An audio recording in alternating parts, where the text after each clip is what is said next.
Now I can add a environment light. And if you look over, you see lights. The same thing, we can kind of fix our hierarchy. So we can go to assets. Just type it in, assets slash env for environment.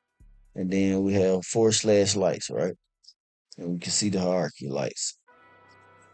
We can rename this light into HDRI lighting, which is HDRI. You can download HDRIs from like HDRI Haven or different, you can make your own. So yeah, we're going to the properties. We got the intensity, the exposure, and things like that. Let's hook our lights into our input stage, right? And then we can see our little light logo pop up. If we switch over to our rendezvous, which is Karma XPU, you can see that it pretty much look the same, but we have our lights. Let's go to the properties. If we increase the intensity, you can see it's brighter, right? The exposure, you can change the color, right?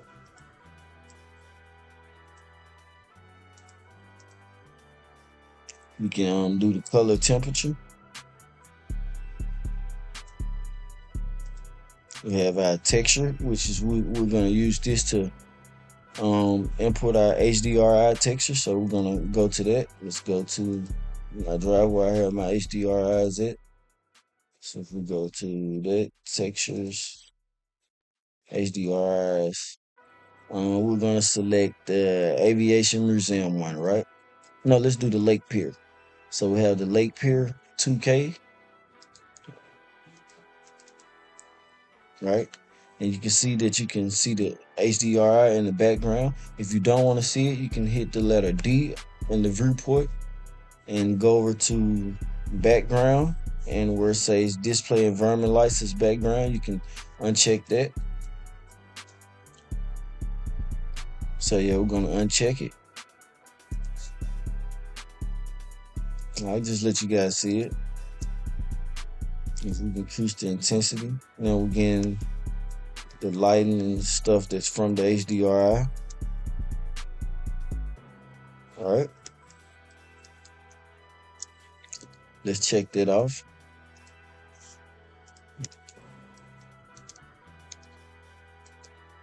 All right.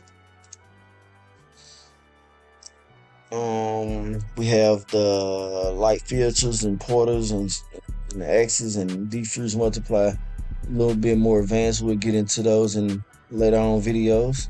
So let's keep going. We have the shadows and the karma sets, which we'll get a little. The karma sets, which we'll get more in depth inside of those as well. So, all right. So we have our HDR lights. We have, if you go to our lights tab, we have a lot of different lights we can use. So we can drop down like an area light, right? Just drop that down. And area light, it shows you the direction of the light. You can do different properties. So you have we can have the square, rectangle, cylinder, whatever. You have the intensity, and you can change the color, and you can just chain lights together. The smaller it is, I think the softer it hit, and the bigger it is, the harder. And farther away, stuff like that, right? If we turn off the HDR lighting, then we get this.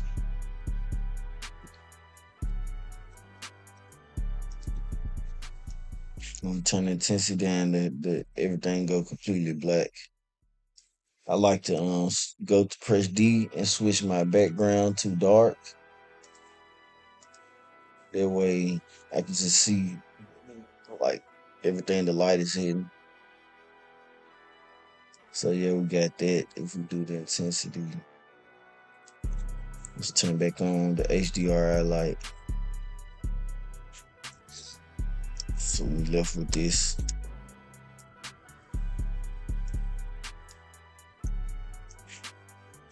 Switch that.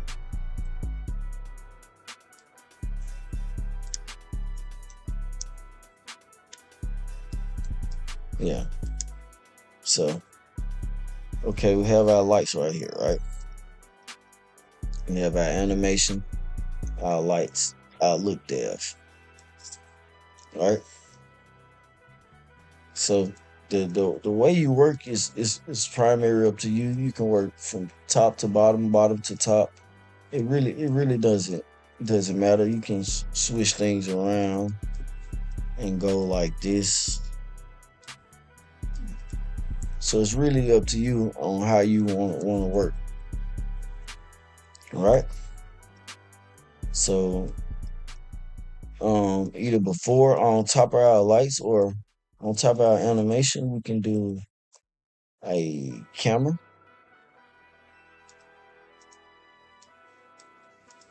right? If we switch right here, we can go to the properties, and like I said, we can even do the hierarchy for the camera. So let's do assets or whatever you want to call it. We can do assets. I like to say POD for production, like the production items or tools or whatever. Then we have slam. Then we have slash cameras, and we can rename this camera to cam 1 or whatever we want to call it. So bam, we got camera 1. If we switch, we can go right here. Right now we're looking through camera 1. If we hit this little lock icon right here, we can lock the camera 1 to the viewport. If we hold spacebar and press the letter F, we will frame whatever we have selected inside our mesh or whatever. If we press spacebar and H, it will take us home. Now we can kind of frame out our camera. Right? We can untoggle the lock icon, and we got a free camera sets we can mess with. So we have the clipping, we have the focal length, we have the aperture, we have the aspect ratio. So what is 4K, 2K, 1960 by 1080. We have all of those sets right there, right? We have the sampling for the focus distance, the f-stop, the field of view, stuff like this. So we can switch to our camera XPU. We can start playing more with our field of view and what's in focus and what's not in focus, right? Then we have our camera tab, which is we can get a little more in depth into lens shaders and things like that. So this is the camera. I also have our transform tab if we want to animate the camera and things like that, right? So now let's look at our hierarchy, right? Just collapse everything. Our lights are sitting separate, which is, I always like to keep everything. So SSNV lights, we want to do the same thing for the ad sets. ANV lights. So let's look at our hierarchy, right? We have our ad sets. We have our chart, the character, Old Grumpy Man, and all the files associated with it. And we have our Old Grumpy Man materials, right? We have our environment, ENV, and we have the lights that's inside the environment, right? Then we have our POD production tools, and we have our camera. So this is a basic hierarchy setup, right? Um, we have our camera lights. We have our geo, and now we can get into rendering, right?